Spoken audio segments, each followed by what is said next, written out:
Board of Selectmen meeting to order. I'll have to stand for the pledge of allegiance. I pledge allegiance To the flag of the United States of America and to the republic for which it stands, one nation, under God, indivisible, with liberty and justice for all. Thank you.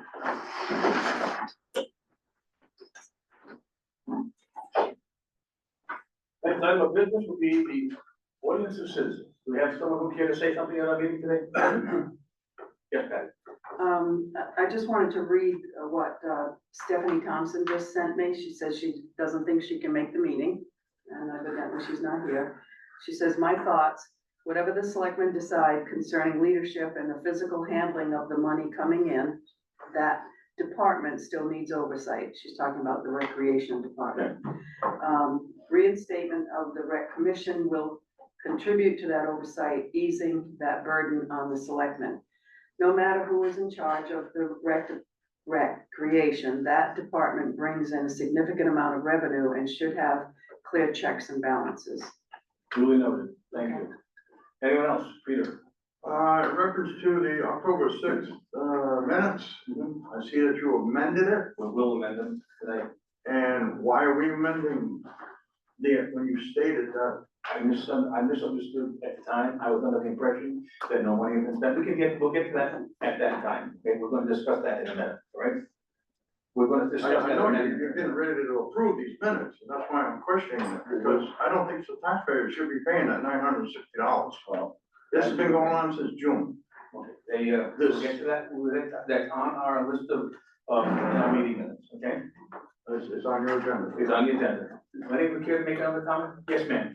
Yes, Mrs. Mayor, I'm so wondering about the light that's been out, on the pole 12, pole 2 on Plainfield Pike in front of the old, town hall. That has been, I have mentioned that to the company that does that work several times. They seem to be having trouble getting that light. Doesn't seem as though they would, but that has been the problem. So I will contact them once again, make sure they get repaired. Sometime it will be resolved. Well, as far as I know, it will be resolved. Like, And it seems to be odd to me, but we've had several lights over the years that had to be replaced. And, we maybe even replace that one, I don't know. But for some reason or other, that particular light, I thought they were all the same. Well, it turns out they're not. And, so that, I'll call them once again and get that fixed. We've had several lights over the years that have been replaced. Yes, ma'am. I'm here to address specifically an item I noticed within the job descriptions. So I don't know if I should mention it now or wait until Make a that. statement if you comes wish. out. I've just identified that, a couple of particular areas, on mandated education, I believe, Stephanie Thompson brought up a question about the educational requirements for recreation department workers. And that's not stated specifically under the special requirements for training, and that probably should be in there, specifically as it appears in the Connecticut regulations. Okay. And that it just specifies that, I also wanted to point out under the physical demand, now the PDA, the grid, it's at the very end of the job description that describes what the workers do. Under the vision requirement, the only vision requirement is distance vision. There's nothing else checked off, which implies that they don't have to have close vision or peripheral vision, or so I'm thinking that should be reviewed. Okay, That's not accurate, so that's what I want to say. that's fine. We'll take that under advisement. Thank We're you. going to Can do I that just very ask for shortly. your name for the minute? Susan Craig. Thank you. Any other comments? Hearing none, we're gonna move on to the approval of the minutes of the October 1st meeting.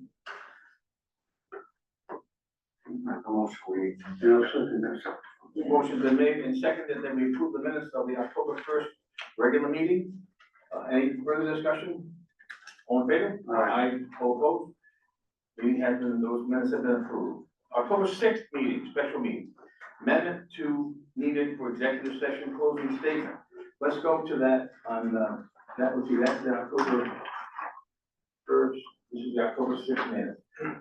We need to amend the statement that I made that there was no money was spent. We need to amend that to read, legal fees of $960 were incurred for assisting with an employee contract regarding Jason Lichardi. That's how the minutes need to be amended. We're here a motion to amend the minutes to that, with that. I'll make a motion to amend the minutes. I'll second it. Motion made and seconded, we amend the minutes to reflect that, what I just read. Any discussion? Hearing none, all those in favor, signify by saying aye. Aye. All opposed? From those that carries.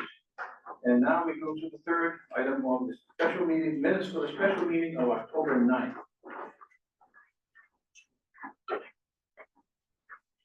I'll make a motion that we accept the special meeting on October 9th. I'll second it. Motion made and seconded that we accept the minutes of the October 9th special meeting. Discussion? Hearing none, all in favor? All opposed? Ayes have it. Okay. Concerned citizens letter addressing concerns regarding activities at the location of 213 Gibson Hill Road in Sterling. This is a letter that we received, and I will read it to you. It's not terribly long, so bear with me. It says, "Dear Mr. Cooper, this letter is not something that is under your jurisdiction. We hope you will forward it to the appropriate departments. We would like to address our concerns about the following activities at 213 Gibson Hill Road. There is a persistent issue with the dangerous speed and reckless behavior of vehicles, including cars, trucks, ATVs, and dirt bikes, entering and exiting this residence. These vehicles frequently travel up and down the road at illegal and unsafe speeds, often throughout the day and late into the night. This is not only disrupts the peace, but poses a serious threat to the residents, safety of residents, especially children, pedestrians and children walking along the road. 2, the property appears to house a large number of junk or inoperable vehicles, many of which may not have been moved in years and lack valid registration. This accumulation is unsightly and may violate storage and taxation of unregistered and non-operational vehicles on residential property. Number 3, each year the residents of this property opening a Halloween display to the general public, accepting donations and attracting people, families and children from the community. While the effort is appreciated and the display is visually impressive, the yard contains numerous safety hazards, including scattered junk and debris that present a clear risk, especially in the dark or in the high foot traffic areas. We respectfully request that the appropriate authorities look into these matters to ensure the safety and well-being of all residents in our neighborhood. Thank you for your attention to these matters. We appreciate your assistance in helping resolve this ongoing problem sincerely concerned citizens. In respect to that, the state police, as you all know, are our only line of defense for this sort of a thing. We have contacted them repeatedly about this issue. We have a liaison to the state police barracks, which is Sergeant Wayne Globe. He has been notified personally of this, and with that, there is a very little more that we can do as a town. And as much as I can just understand, I've contacted this lady already and responded in what I'm basically telling you, the same thing. It's a helpless situation that we find ourselves in.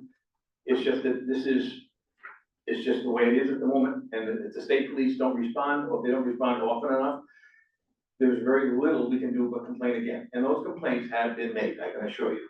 So I don't mean to say we're washing our hands of that. We are noticing it. In fact, it being read in public is more than just simple notice, and that is the best we can do for the moment. Moving on to the next item of business. Question on that link. There is no, Brian, you're not allowed to ask any questions at this point. Oh, okay. Go get your chance to speak. Okay. Propane Gas Association of New England, called P-GANE, propane, I don't know, P-G-A-N-E, pronounce it whatever way you like. This is a, basically a brochure that's been sent to us with a code. I believe the correct term is a QR code. I know nothing of that, absolutely nothing. But I know what this amounts to is, if you have a propane cylinder, a 20-pound cylinder, that is, you're questioning whether or not it's any good anymore, then you can do whatever you do with that code. Ma'am, I'm sorry, but that is not, this is, your one chance you had to speak at this meeting has come and gone. So this is a meeting, basically it's a meeting of, a business meeting of the Board of Selectmen. So we've had the opportunity for public comment, and now we move on. So anyway, this will be published and be, hung on bulletin boards throughout the building. So if anyone has a cylinder at home, this is strictly a 20-pound cylinder that is, we're not talking about anything but, not pretty pictures here, no helium tanks, no 1 pound tanks, and, that is, they describe the tank. If you have a problem with one, or you wanna find out how to get rid of it, then you simply follow the instructions in that paper, which will be published in the town hall. They can put up for your inspection at the town hall. Website. We can also do that, we certainly can do that, right? Discussion regarding the employment job description for Jason Lichardi. This is a copy of, that has been, we have put together, I should say, the, Human Resources Department under Sarah has put this together for not only Jason, but the, not only the director position, but the coordinated position as well as the staff position, which has been commented on earlier. The, I suggest we take these home, study them, and return with a comment or whatever comments you may have at the next scheduled selectmen's meeting, which will be the 5th of November. So, do I hear a motion to read that? Motion. Second. Motion made and seconded that we study these, it'll be about 3 weeks, and, that's how that'll be handled. Let's see what's next. Discussion regarding removal and installation of fencing at the Neil Cook Park down there in Sterling, and that project should be completed this week. They're on the very last section of it now. Discussion regarding new cameras, Wi-Fi, heavy-duty locking electric covers for the gazebo, as well, I'm going to do the next one as well, because it all falls into the same category, which will be new camera for the gymnasium, for the rec department. Both of those situations, the material had been ordered, and we are waiting for them to come in, and when the material comes in, we will certainly have it installed. Discussion regarding retirement plans for town hall employees. Sarah, give us an update, please. With that, I discussed with the company that we use for the 401k American Funds. We resolved the issue that it's not 2 years that the employees have to wait to contribute. It's as long as you are paid $5,000 in the previous year, you are allowed to sign up for the plan January 1st. So if you are hired in January of 2025 and you make $5,000 in the 2025 year, you are eligible to sign up January 1st, 2026. Which is basically contrary to what we thought was the case, right? So we've been misled on that Yes. to some degree. Yes. But it's resolved now. The way it is the way it should be.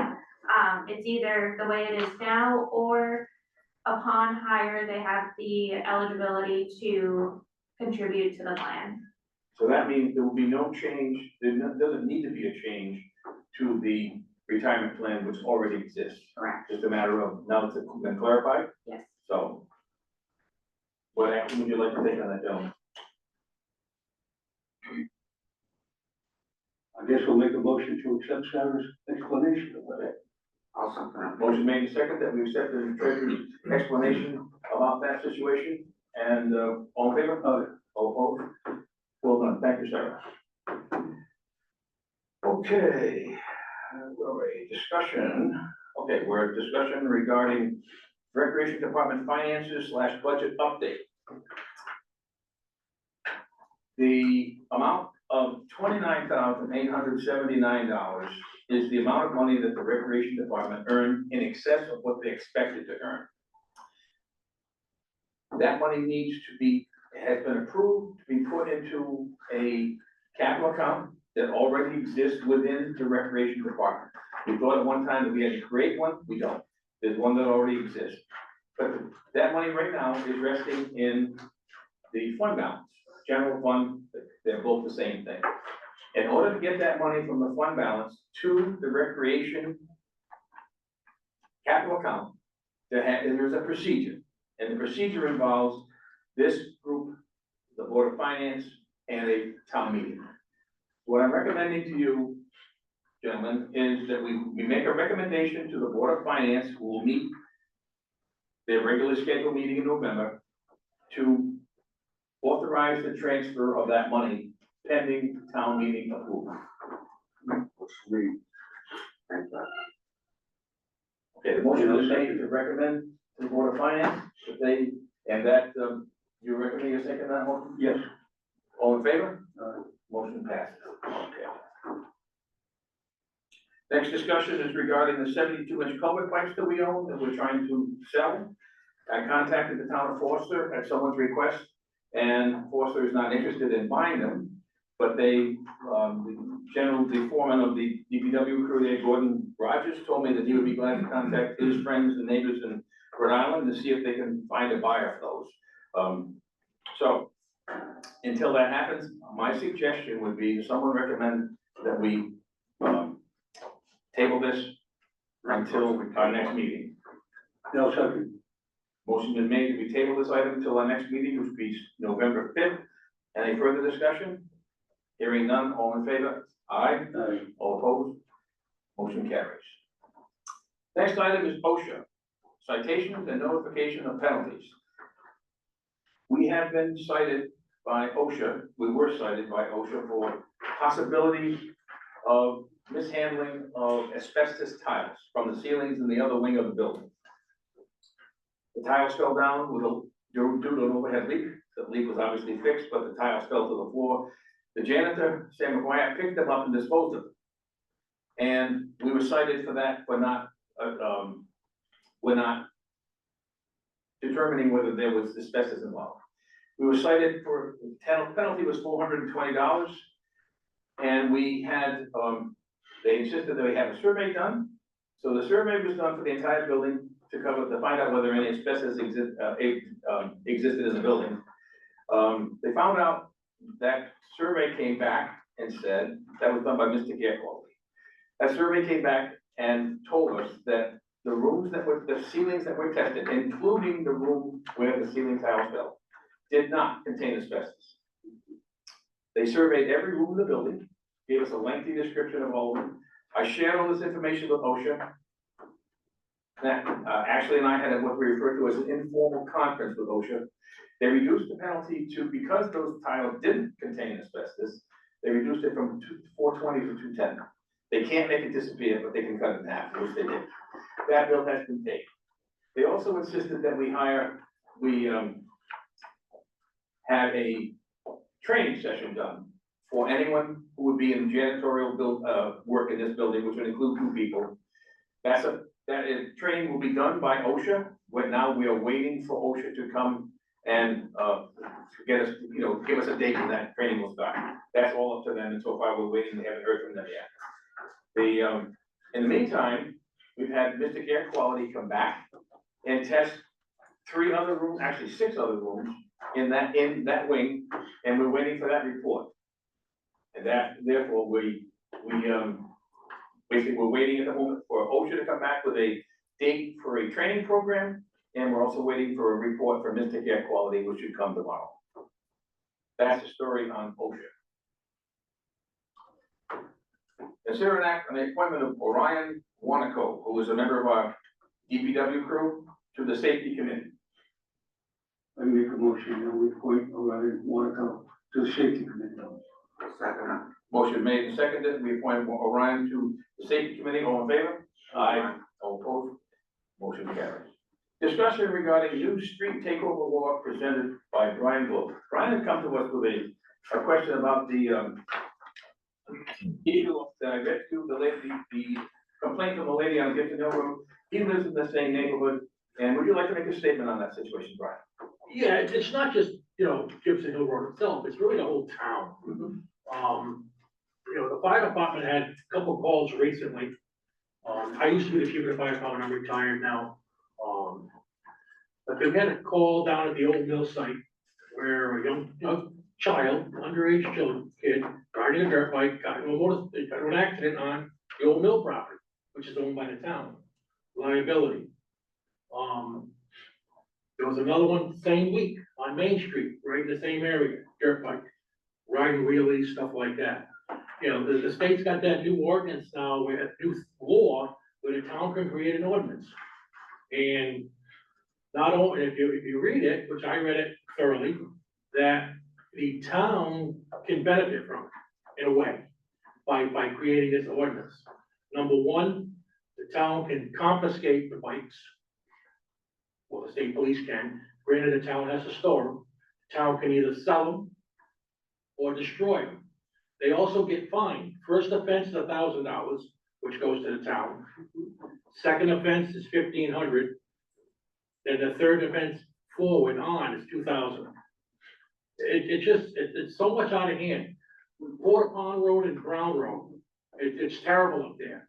It really is. And we're not the only town, Randy, we're not the only town. New Haven just did it. I don't know if anybody's seen what New Haven did recently, where they literally destroyed thousands of bikes.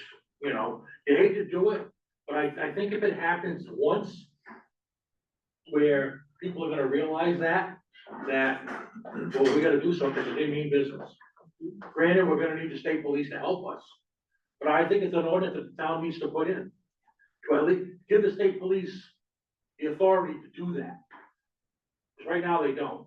Granted, the individual did get a ticket, trespassing ticket. I don't know how much it was, and he got a big bill for a helicopter ride. You know, because he had to go by helicopter. That's how bad it was. You know, but it's still a liability to the town. You know, they still can go after the town for it. You know, I've heard complaints from guys that live on Main Street, in the fire department, constantly running wheelies up and down the road. You know, winter time, in the mill site, you can see them when it snows out, they're in there doing donuts. You know, they don't care about the signs. You know, in fact, I think I reported the link once, it was a truck broke down in there and he said the town grew over. The state police went there, I don't know what happened to that, but you know, we gotta try something in the town to stop it, Thank you, Brian. or at least slow it down. The, just for the record, that afternoon was a very unpleasant one for the driver of that truck. Because the officer that responded to that, told him he could not take the truck away. He wanted to get a friend to take the truck, and the truck was stuck in a rut, you know, in the field. And he told the car, happened to be standing talking to the officer, and he said, I'll go get my friend and we'll take this truck away. He said, only you won't. That truck is gonna stay right there until we take it away, and you're gonna have to pay to get it back. And so, that one did turn out the way it should. Brian he's basically cited this law, which is a lengthy one, very correctly. What it does, it empowers the town to create an ordinance, and it not only refers to dirt bikes, all-terrain vehicles, snowmobiles, and vehicles, regular cars and trucks. So it's up to the town to create an ordinance that would cover all these things. But this is the law, and some of it takes effect on the 1st of July of this year, some of it took effect on the 1st of October of this year. But he's quoted it exactly right. We have the authority to confiscate vehicles once the ordinance is in effect, and the state police make arrests. We can confiscate these vehicles, plus fine them, $1,000, $1,500, and $2,000 for first, second, and third offense. But the difference now is, I think, is these laws that have been enacted have replaced laws that were were weaker laws. These are replacement laws that have just been done this year. And I don't think the idea of confiscating a vehicle and having the ability to destroy it existed before. It does now. Obviously a vehicle, a car, let's say, or a pickup truck, we would have that impounded and they would have to pay us to get it out. So it does have a financial benefit. It's also, as everyone knows, ordinances are only as good as how you can enforce them. And in this particular case, the enforcement would have to be relied on the state police. So my suggestion to this group is to certainly pursue the possibility of an ordinance that would set these things in motion. I'd like to make a motion, we do that. Okay, motion has been made to draft an ordinance that will cover all the issues in the Public Act 2580. Yeah, I'll second that. Motion made and seconded. And any further discussion on this for us? If not, then all in favor? Aye. All opposed? This law also deals with street takeovers, and that's how the item got to the, I know I should have mentioned that before we took a vote on it, but basically what you're doing is empowering the town to make these public acts, which is 2580, something that we include in the ordinance, and that does involve street takeover. The language on that is something, we haven't had a street takeover here yet that I'm aware of, but it's very plain as to what can be done in that case. A lot of this is legal sort of mumbo jumbo, But the issue of the street takeover is certainly, it's talked about in here, and it's very strong. This is, they didn't leave an awful lot out of this, so we are basically, the ordinance that we have will adopt this entire bill. That's what we just, that's we moving on. Next item. Approval of the bills. The bills we have today amount to, bills that we have reported to us amount to $119,607.56. I make a motion. No second. Motion made and seconded, that we pay the bill in that amount, all in favor? Aye, all opposed? Okay, the second one would be the treasurer's report. This is the accounting of the bills. Treasury report is an up-to-date report from July 1st until the 31st of October. And we don't know until accounting of all the different, if you think that we don't have a few accounts, folks, these pages are all accounts that the town has. These are different line items in our budget. There's quite a few. So I think it's about 220 altogether. I'll make a motion to accept the treasurer's report. Motion made, and seconded, that we accept the treasurer's report. Any further discussion? If not, all in favor? Aye. All opposed? Motion carries. Are there any other business coming before the board of selectmen this morning? Gentlemen, Question? You still haven't answered my question about $960, who's paying for that? town pays that bill. The bill was incurred by the town, through the town attorney. You know, when I did a subdivision, I had to give the town $1,500 to do my subdivision. And it came out of the attorney fees, the engineering fees, the lawyer's fees, the planner's fees, the building inspector. Fortunately, I had a rebate. Why should the town have to pay for somebody that's asking for a contract since June, have to pay $960 fees? Because he's a town employee? But he's the one that recommended the contract, which was not right, because everybody here is at will when they're hired. Well, that's a discussion that we can have from now until the end of time, and this, it's just, that's the way it's going to be for now. If you would like to dispute that with, bring a motion to a meeting, get on the agenda, and just bring a motion to the meeting saying that you dispute that. So all three of you agree upon that, is that what you're saying? The charge was incurred and who's gonna pay for it? I mean, the lawyer did the work and. But he's the one that you stated in your minutes that him and the lawyer were having the discussion, not the town, on his contract. But he did that with permission from the selectmen. It was between him and the lawyer, not you. Jason works for the board of selectmen. We are his supervisors. He was given permission to talk to an attorney about this. But I stated that there was no taxpayer money involved, and then you go and change it after it's been. Because I made a mistake. You keep making mistakes over the. I'm human, just in case you check every check. Well, it's costing the taxpayers a lot of money. This particular case, of course, No mistakes, are costing the taxpayer a lot of money over the years. Well, I hate to say it, but that's the way it is. okay, well, then you make your statement. Duly noted. All in favor to, what the, motion to adjourn? I'll make a motion to adjourn. Second. All opposed? Motion to adjourn with this? Yeah. You're the one that's gonna be elected.